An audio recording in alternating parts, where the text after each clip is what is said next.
there is no alternative for hard work. People can be intelligent, but people can do hard work and get there as well.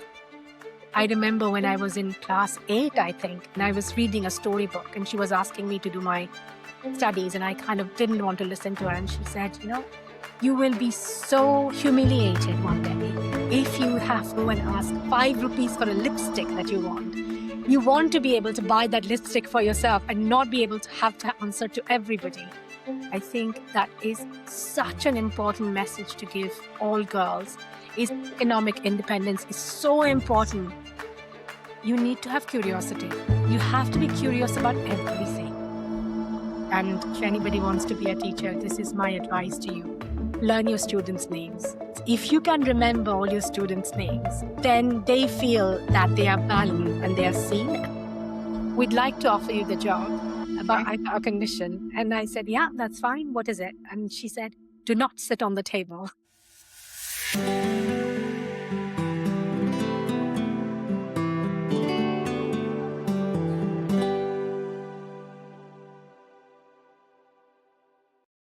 Hi, Kakoli. It's lovely to have you today. Hi, lovely to be here. And thank you for asking me to join you today. It's actually very exciting for me because of 2 reasons. One, I also had a little bit of inkling to, join the social service world from a very young age. But probably I never knew how to venture into it. That's number one reason. And secondly, to unravel the world of social service to our listeners, while discuss your journey today. Yeah, that's fine. I'll try my best. And if you have any clarifying questions, don't hesitate to just ask me. Okay. Amazing. So we'll start by you telling us about yourself, what you currently work as, and then we'll dig deeper into it. Sure. So I currently work as a head of service for Children with Disabilities Family Help team. And my position is quite unique because it covers 2 local authorities who are in a by-borough arrangement. So I have responsibility for the social work and the early help teams. I also oversee the occupational therapists, the resource procurement team, and the 2 children's centers who have activities for disabled children specifically. So that is my remit. That's what I do. Essentially, I am a qualified social worker. So that's my background. Okay. Can you explain what by-borough is when you mentioned So by-borough is when local authorities have come together and decided to collaborate with each other. It is essentially in this climate of cost restrictions and cost of living crisis, helping them to streamline their resources in a way that then opens up helping families in a much more wider way than it would do. So currently there are a few arrangements like this. The arrangement that I work for is with Westminster City Council and Royal Borough of Kensington and Chelsea. Which was previously a tribe arrangement with Hammersmith and Fulham. But then when Hammersmith, so there's a political kind of, how should I say, a political side to it as well. So it has to be the councillors and the MPs that also have to agree that this is what they're going to do, because essentially the public services are for their individual local authorities have to feel like there is enough similarities between the two so that the services that we offer can reach both local authorities in a fair and equitable, consistent way. So that is the idea of behind a by-borough. And it came about primarily to manage resources in the best possible way. Okay. Thank you for explaining that. What I would like to also understand is in detail, what entails your day-to-day work? What does it look like? So as I said, I have a few things under my belt, but primarily the most urgent thing on my day-to-day job would be safeguarding children, and specifically safeguarding children with disabilities who are very vulnerable in the society. But that said, and that would entail me having oversight on safeguarding matters. So anything that there is concerns around a child's safety within the home, I would be looped in and I would be asked for advice and decision making. Other than that, I also will chair any legal planning meeting, which are meetings with legal to discuss whether the concerns for a child is such that the local authority doesn't feel that the child is safe without getting a legal oversight on the matter. So getting the courts involved in the case. That is the most important part of my job on a day-to-day basis. So whilst I do other things, if there was a matter that pertained to a safeguarding, that would probably take my time out from every other thing. Other than that, I would also go and visit the centers and see how they're working, how they're functioning, any operational matters or safeguarding matters there that needs my attention. With the OT, similarly, if there is an issue with any provider, so the strategic thinking in these areas also kind of come under my remit. Periodically, I will do procurement, which is like looking at tenders, kind of reviewing tenders, ensuring that the providers who are putting themselves forward for providing service to families. But if I were to define my job in one word, and the most important thing, key thing for me on a day-to-day basis is safeguarding children. Okay, I get that. So, with that, let me take you back in time where you probably decided you want to have this career. Did it start with this, or did it start with something else and then you switched on to the social service side of things? But how did it all start? Can we go back to those times? Yeah, we can. So actually, I always wanted to work with children when I was growing up. My sister is a teacher, and I was really quite influenced and inspired by her to work with children. So when I was in India, I trained as a teacher and I was working in a secondary school before I came to the UK with my husband. And when I first came here, I realized that actually becoming a teacher or practicing as a teacher in a secondary school for a person who hasn't got that degree from this country is not as easy and straightforward. So then I went into private sector work, where the private sector was working as third-party provider for local authorities. Basically, what it means is if you needed a service, you came to this third sector companies, and the third sector companies would find you the service. So if it was carers, if it was equipment, so we would procure that for local authorities for their clients. And whilst I was working there, I realized that actually private sector work was not for me. I didn't really like the idea of cutting corners and kind of providing probably less high quality service than I should. And I found it quite demotivating and demoralizing, especially because I used to work with adults. So older adults who had dementia and Alzheimer's or Parkinson's or these diseases. So they were really, really vulnerable. So I found it really sad and really upsetting that I probably, despite the local authorities' purview being of supporting these individuals, we were not doing a good job of it. So then I started looking for local authority jobs, and so happened that there was a job in Westminster City Council for a social work assistant, which I then applied, and I was successful in securing the job. And when I was there, I really enjoyed my couple of years of being a social work assistant. I used to go into older adults' homes, do like assessments. So these were primarily adults who did not have complex needs. So say, for example, an older gentleman who just had a diagnosis of Parkinson and was finding it difficult with the day-to-day living at home. It would be my job to go and assess this gentleman and see what is it that we could help them with. And lo and behold, following 2 years of being there, Westminster used to support social work assistants in doing their social work degrees. So they kind of saw my potential and put me forward for it. And I ended up doing my degree whilst working in the council. And whilst I was doing my degree, it was actually my first practice educator when I was in placement. He used to be a children's social worker, and it was his view that actually I'd shine better in children's social work than I would do in adults. Primarily, he said that I can see the hunger in you, and I can see that you want to kind of do different things all the time. So that is your place. And I was completely terrified. I was like, that is not my cup of tea. I don't want to go there. And he really said, okay, actually, you know what? As a student, it's your opportunity to go and check it out and see whether you like it or not. And he really pushed me. He was so adamant that I needed to go to children's safeguarding to work that I ended up in the duty and assessment team, which is the first point of contact for any referrals coming in for children. Um, yeah, and there I've stayed for 16 years. I absolutely thrived in children's social work. I do not know when I now see myself and I look back and I think, I do not know how I spent my life before I became a children's social worker. And thereon, slowly kind of started climbing. I became a senior practitioner and then a team manager and then a service manager. And now I'm a head of service. Amazing. That seems to be such a calling. The time and the calling and the opportunity meeting at the right time, at the right place. And here we are talking about it. Yes. But before we dig deeper into your social service, I also want the listeners to know how you can organically move into things.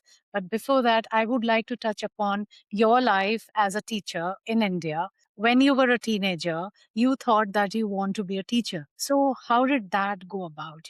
How did you think when you were studying that, this is the field? You briefly mentioned that, your sister was your inspiration. But can we dig deeper into that? Yeah, sure. So when I was a teenager I was very, very good in English and creative writing was my real strength in school. My sister says that I probably didn't apply myself as much to maths and therefore I wasn't very good at maths. My sister is actually an economics and a maths teacher. And when I was doing my ICSE, which is the GCSE here, and then my +2 in India, I needed a maths tutor. And my father kind of sourced the best tutors in Calcutta. And I still didn't do any better than I was doing.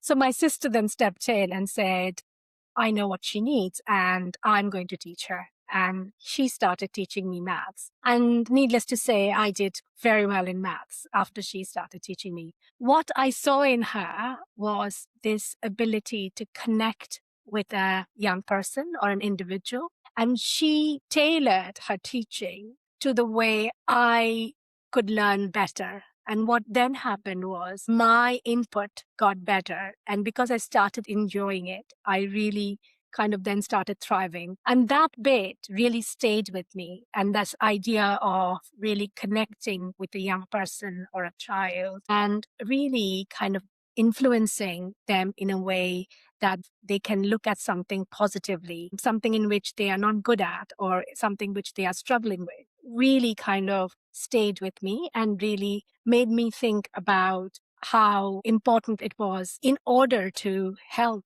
especially children who are struggling or are being challenged day to day, to kind of go down to their level and make that change for them. That's how I initially thought of becoming that was probably what I wanted to do. But in India, everybody thinks that teaching is not probably the job that you want because it doesn't pay you well. And my father had other ideas for me and he wanted me to go into service in a private sector. And what happened was, again, my sister, because she knew how interested I was in teaching, in order to kind of evidence it to my dad, helped me to secure a couple of young boys in her school who were not doing great in English. And I started teaching them one-to-one at home. And of course, it was their hard work. I just helped them, but they changed their trajectory in how they did in school and how they then did in their boards. And it was then my mum and my sister who were able to then influence my dad into helping me to go and get my degree in English and in teaching. And what I should also say is, I didn't academically do very well in my ICSEs or my +2. I was probably in the middle. And in India, as you know, everybody gets 90%. I wasn't nowhere close to that. But when I started doing my honors degree, my bachelor's degree, and then my master's degree in English, I got exponentially better. The higher I went, the better I did. And I guess it told me that if you have an interest in something, and that really is the key to making you do better. And probably that learning from myself, I took to my teaching. It was about making it so interesting for a student that they kind of paid attention to it. And then, my tutoring just exponentially grew because these kids who aren't doing very well in school did exceptionally well. So then I had like loads of parents kind of coming to me and I just kind of thrived on that. And then when I went into teaching, I just really enjoyed it. But what I must say is, and this probably is slightly negative, is that the teachers training course in India is probably quite archaic and outdated. And it needs not people like me, but people like my sister who thinks differently about education to offer education in a way that makes sense to kids. Mhm. I kind of look back at it and I feel like if I was still in India, maybe that would have been something I would have paid attention to, how I could change the teachers training course. Absolutely. There has not been much work into it, and it really needs some drastic change. Yeah, it needs an innovative mind who will come in and sweep everything off the table and put new things on the table again. Absolutely. So let's talk a little bit about your college life, the masters and the bachelors. Did you do it staying with your parents, or did you move out of your city and then did it?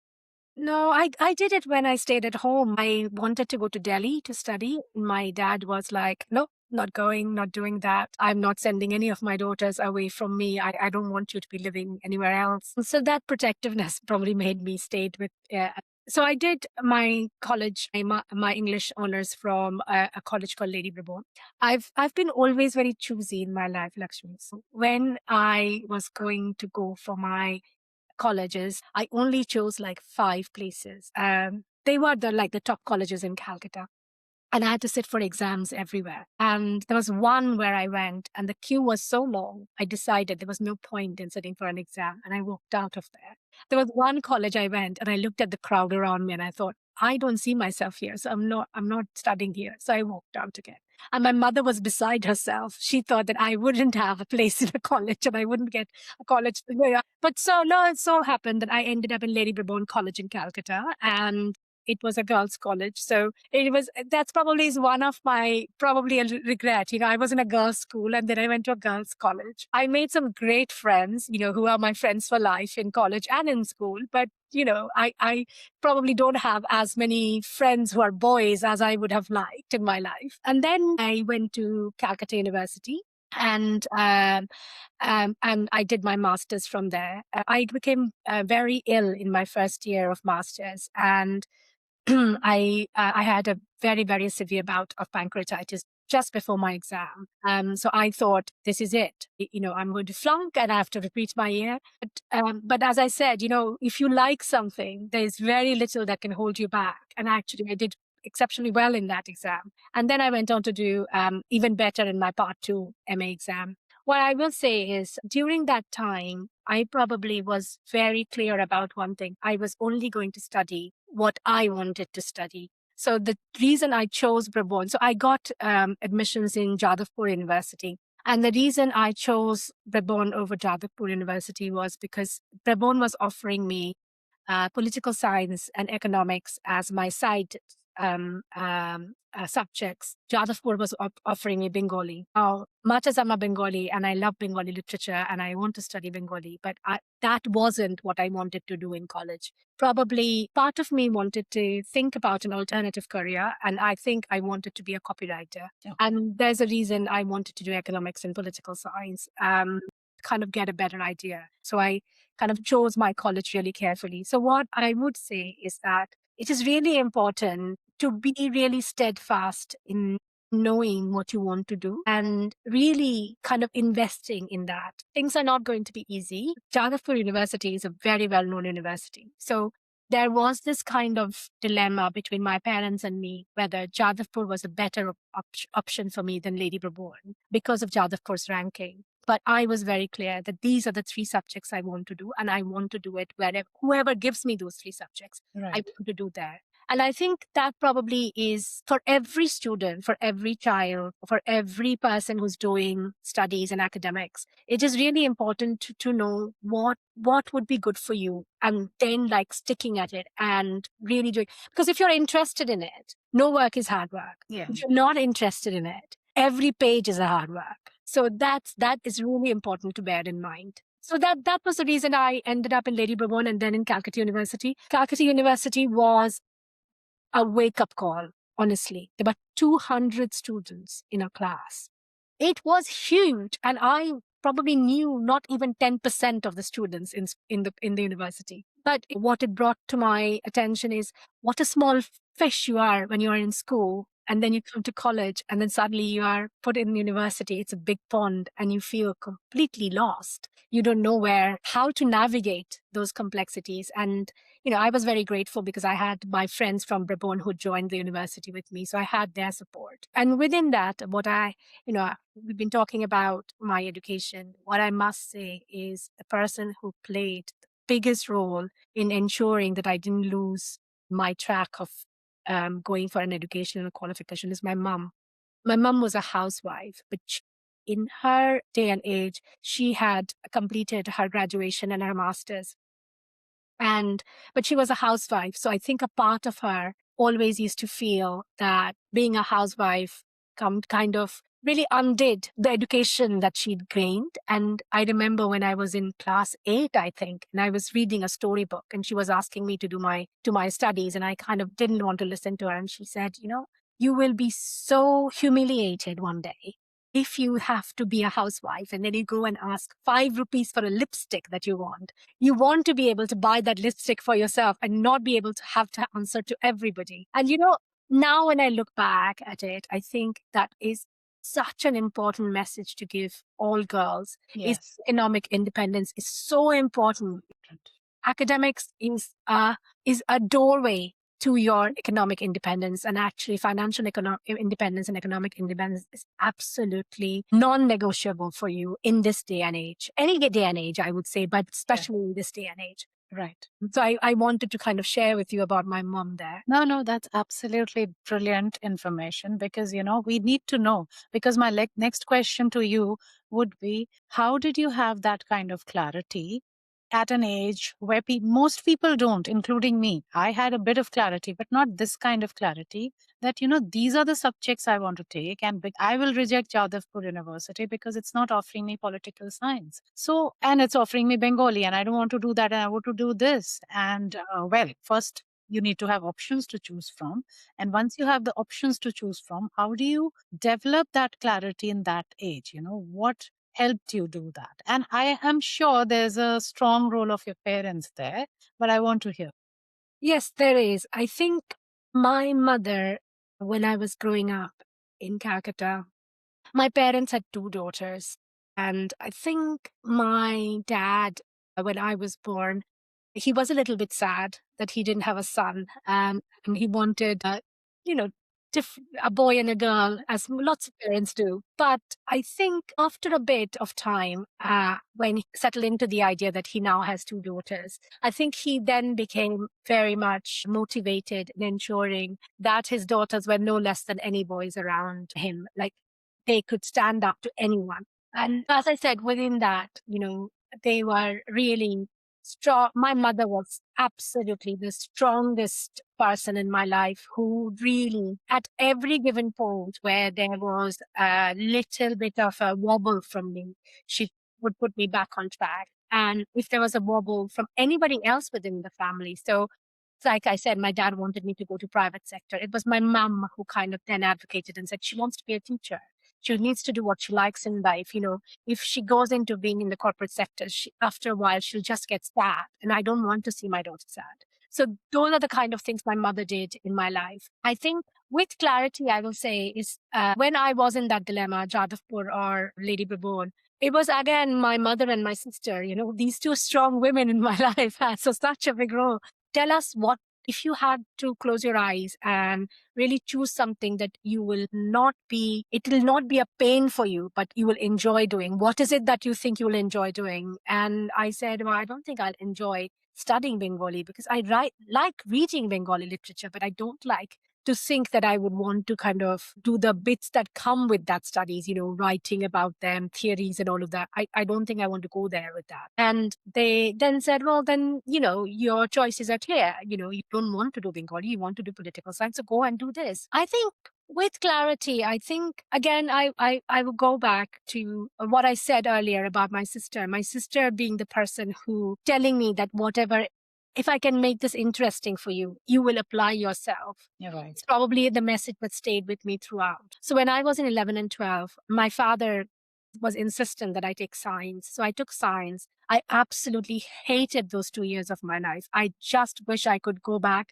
erase them, and do something else in those 2 years. And probably that experience of really day after day doing subjects that I didn't really enjoy kind of really left me with some sort of a feeling that I didn't want to have that experience again.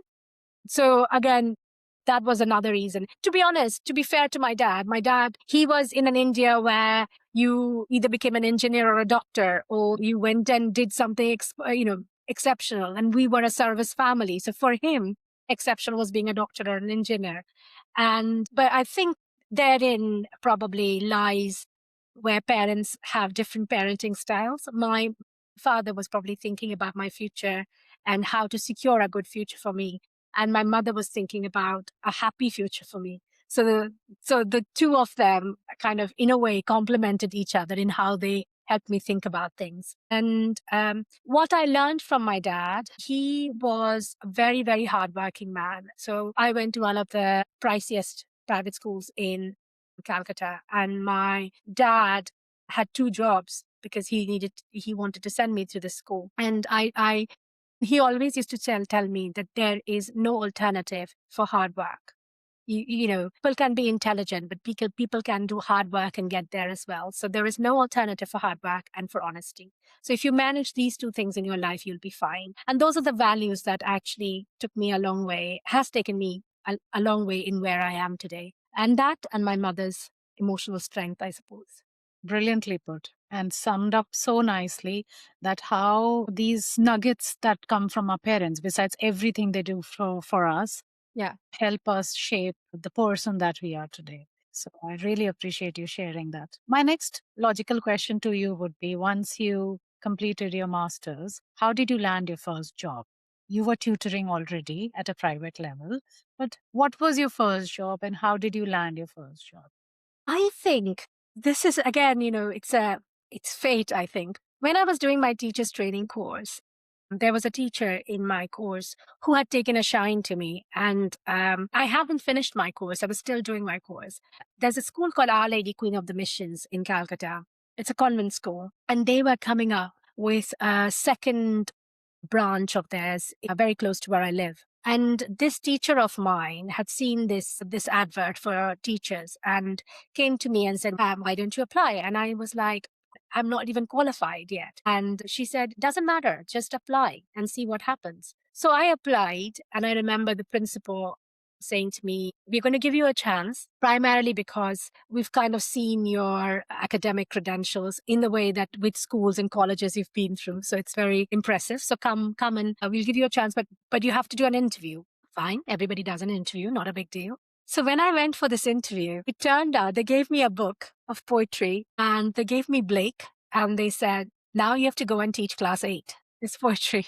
And I was shocked because I prepared for a panel interview, right? Everybody prepares for a panel interview. Who prepares for going and teaching a live class as an interview? And I was like, okay, that's fine, but I need to kind of familiarize myself with this poem before I go and teach. Yeah, that's fine. You've got 20 minutes, and after 20 minutes, we'll come and fetch you and we'll take you to the class. So I was horrified. I was like, this is going to be a complete, absolute train wreck. This is not going to work at all. Anyway, but you know what? If you studied in India, the English books in India, towards in the back, in the index, they have lots of meanings and lots of kind of references and stuff.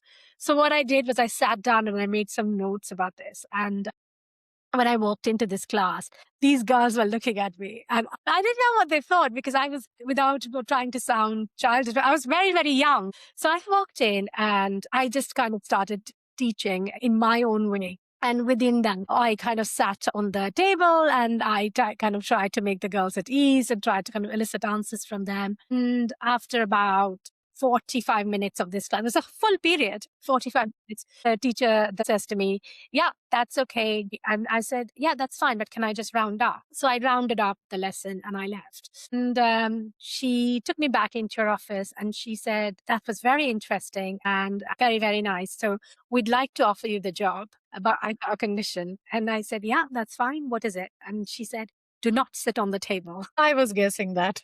Said, oh, okay. And she said, she said that this is a convent school. No, we want our children to be ladylike. If that is not ladylike, I was like, okay, yeah, fine. Well, I will try my hardest to remember not to sit on the table. And that's how I got the job. And actually, I started teaching whilst I was studying. Yeah. Yeah. So I hadn't finished my course. So I used to go and teach my classes. So they'd give me authorized leave from my college, and then I'd go and teach, and then I'd go back to my lessons, do my lessons. And that's how I finished my course. But the funniest thing is, I did forget not to sit on the table. And I got caught again.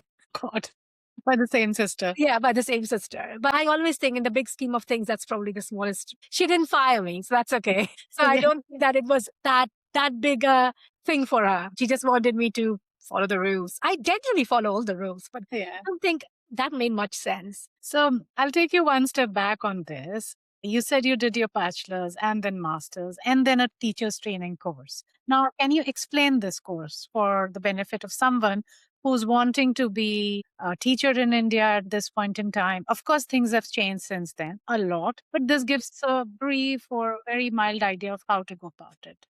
So you do your degree, your honors degree. That takes you what, 3 years, and then I think you can go and do your teacher's training course right after that. But I think there is a little bit of drawback to that, and I think the drawback is if you did your I'm completely not sure, so I'd want people to check this out. I think if you did that, probably do not have the ability then to become head teachers in schools if you didn't do your master's, that is. So then after I did my honors, I did my master's for 2 years, and then I applied for my teacher's training course in English. So you choose your subject that you want to teach. And I chose English as my subject. And I also had to choose another subject. So I think you have to do your course in 2 subjects. So I chose civics as my other subject because I'd done political science. So it was easy for me to choose civics. So that's for about 10 months. And within that, you have like on placement in a school. You go to the school and you take up in the periods, say, like I was teaching the senior school. So in my placement, I taught class 8 in a school called Assembly of God Church in Calcutta. So class 8, one section, all the English classes were then allocated to me, and I would teach the curriculum that the school was following. And for that, because when you're doing the course, you have to do it in a way that evidences your requirements for the course. And within that, for every lesson that I had to do in the school, I had to come up with lesson plans. And these lesson plans I had to submit, not only to my teachers, but also to the school, so that the school could see what I was going to teach. It's hard work because it is a lot of work outside of your college hours and your school hours that you have to put in. And you have to have visual aids. So you have to kind of, in India, at that time at least, we used to have to kind of provide charts with various pictures and stuff so that it made learning easy for the students. Also because you are not a curriculum, like a school employed curriculum teacher, you are under much more scrutiny. Because what the school didn't want is their students to fall behind in their academics. So you had to do everything that helped them to do over and above what the other classes were doing. And then after 10 months, you kind of sit for your exam and you get your, and within that exam, you have a written exam, but you also have like, not a viva, like a observation exams where you teach a class and observers come and see you, independent observers, they observe you giving lesson to the class. So within that, I had to teach both my subjects. So I had to teach English and civics. And I had 4 sets of observers who saw me in those lessons. So this course, what is it called? Teachers training course, and how is it different from what we usually hear? So it is a B.Ed. So you do your B.Ed after. So I did my B.Ed after my master's. People can do their B.Ed after their bachelor's course as well. I did it after my master's. You can then go on to do M.Ed as well. So what M.Ed helps you to do is helps you to then become a teacher training teacher. So you can then train teachers if you do your M.Ed in teacher training colleges. So moving on, once you got your first job in this convent school, how did your day look like? And the second question was, how was your feeling about, finally getting in your first job? It was very exciting. but I was very nervous. And I think everyone around me, my colleagues, were much more experienced and established than I was. So I was like the new girl in the class kind of thing. So I constantly had to catch up how registers are done, etiquettes in the staff room, all of those things I had no idea about. So I was kind of learning all those things. But what I really didn't at all have any reservation about is going into a class, taking up a lesson and kind of bringing out the books and starting to teach a class. So my day started around 8:30 in the morning, and you had your assembly, which unlike when I was a student, I had to stand in the stage with the other teachers, which was a little bit exposing. But then you had your periods, so it depended on how many periods you had. And then that periods were taken off by kind of marking lessons or marking books, setting homework, setting tests, and all of those things. And then school would finish around 3:30, and then I would go home. So it was a shorter day, effectively, but it was your brain was completely engaged throughout the day. And one thing I always kind of believed as a teacher, and if anybody wants to be a teacher, this is my advice to you: learn your students. That gives you such brownie points. If you can remember all your students' names, then they feel that they are valued and they are seen. And that has a huge, huge impact on whatever you do.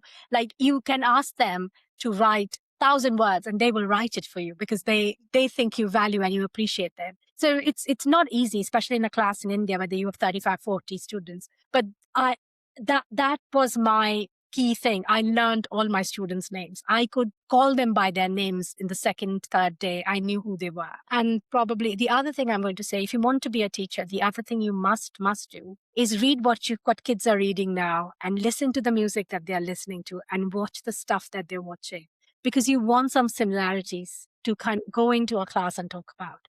And this is what you call relationship building. And actually, we don't think about relationship building. At least I didn't when I was in India, and I didn't think my teachers did when I was in school. But it is so important to build relationship with the young people and with the children that you teach.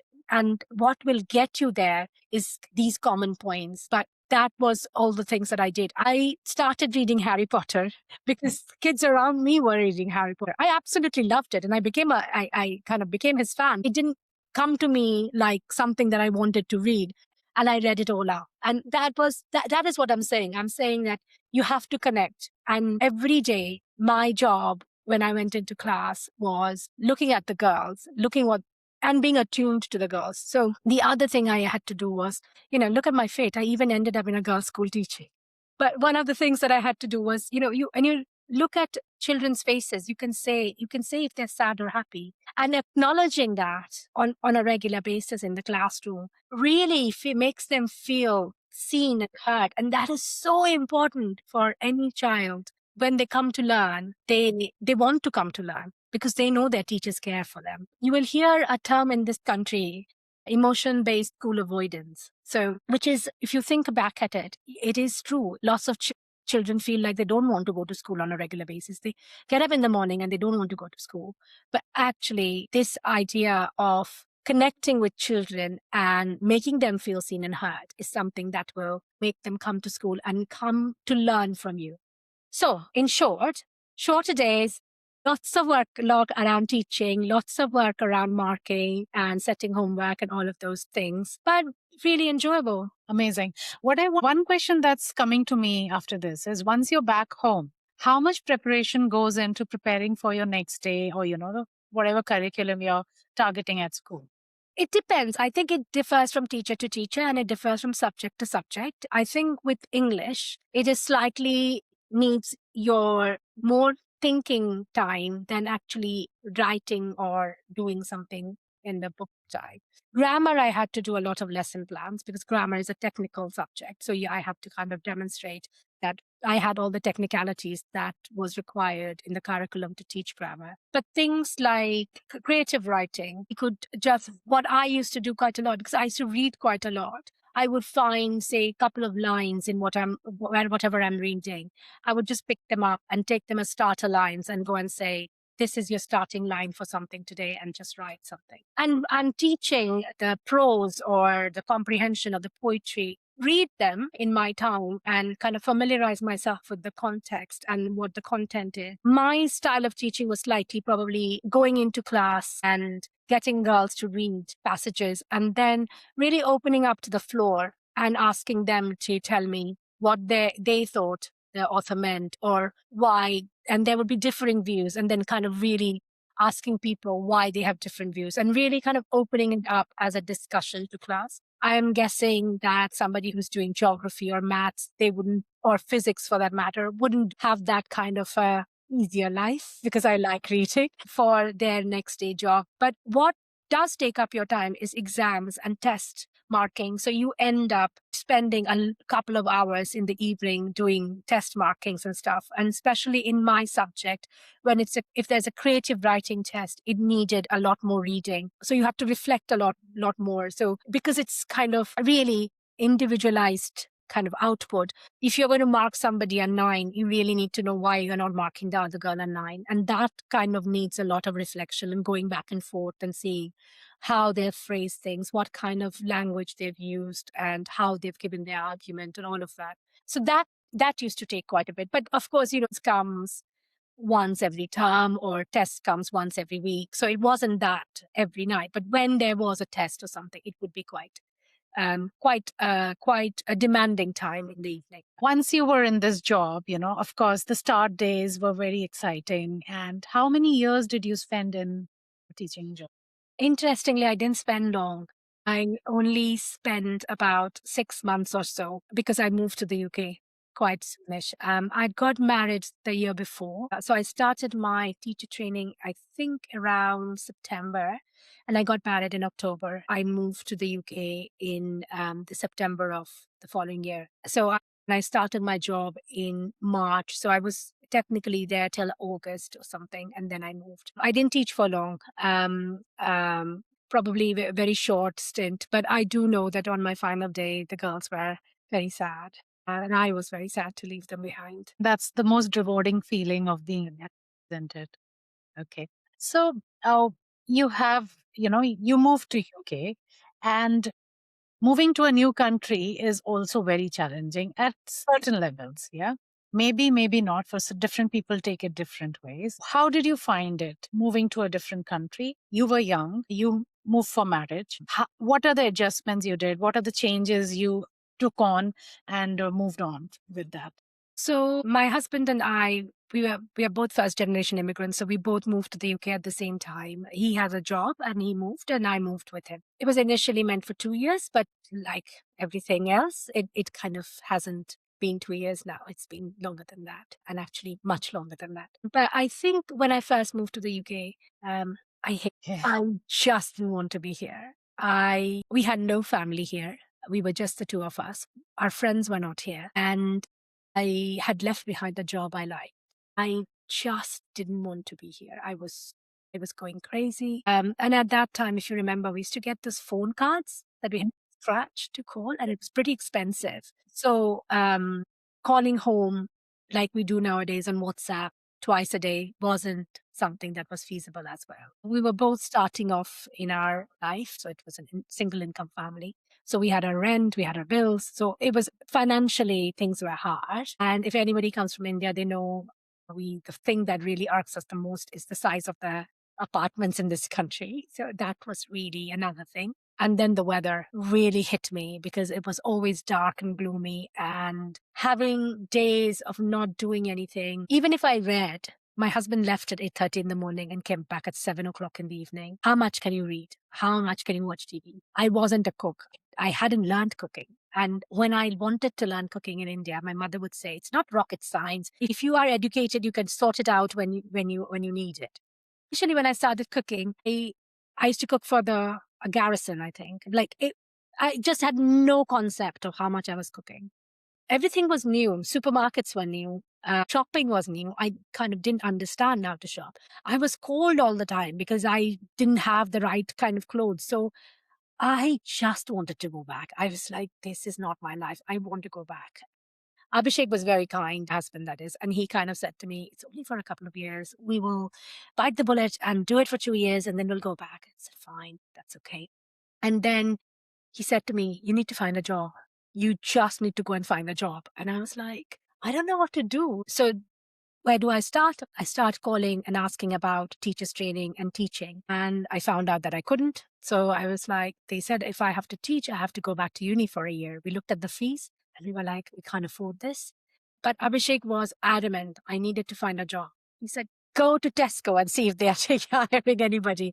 Do something for a part of the day, which will help you to kill your day. You are not somebody who's meant to stay at home. Just go. So anyway, I finally, and he used to get the metros for me because on the metros on a Monday, the job adverts used to come up. And I managed to kind of find this, as I said, I worked in private sector for a bit, this private sector company that was looking for a office-based care coordinator to kind of run a group of carers for a group of individuals in Camden. And that's how I got my first job. And that's where I went. But honestly, I never thought I'd be sitting here in the UK this many years later. I still don't like the weather, but there's lots of things I've come to love about this country. So true, so true. The initial move is always a little difficult. When I came not as a young person, I came after a settled life in India. Moving then was also so difficult because you're used to such luxuries. You've built your life. You've been working for around 12, 14 years. And then you suddenly,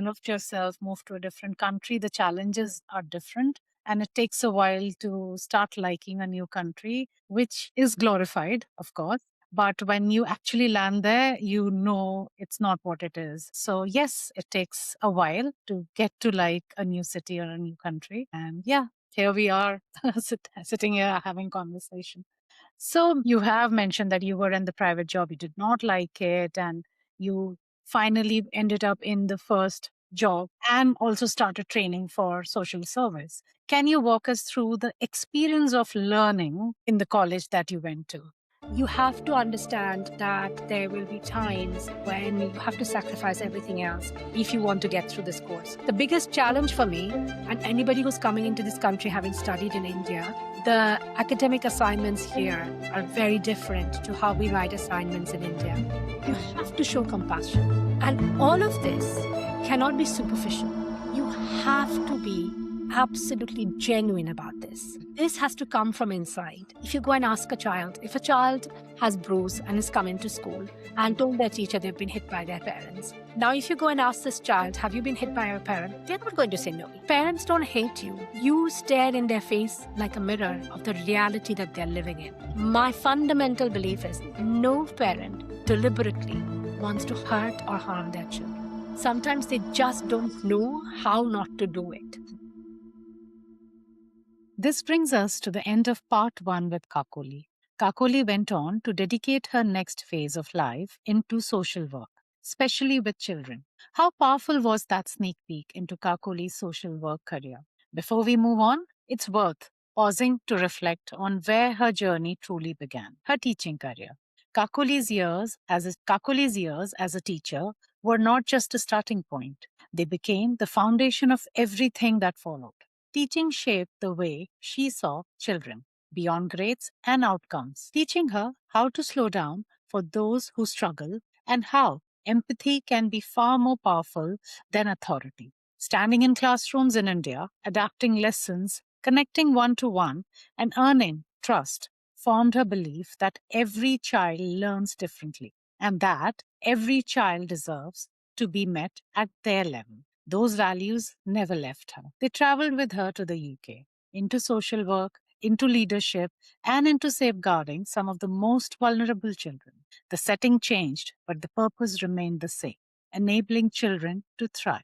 If there's one takeaway from Kakoli's teaching career, it's this. Teaching is not confined to schools. It's a mindset. And in Kakoli's journey, that mindset grew into a lifelong commitment to children, learning, and care. To hear Kakoli speak in depth about her powerful work in social work, stay tuned for the next episode. Thank you for listening to Unblur the Path. If this conversation helped you see your own choices with greater confidence, share it with someone navigating a shift. Until next time, make deliberate moves trust the skills you've built, and keep unblurring your path.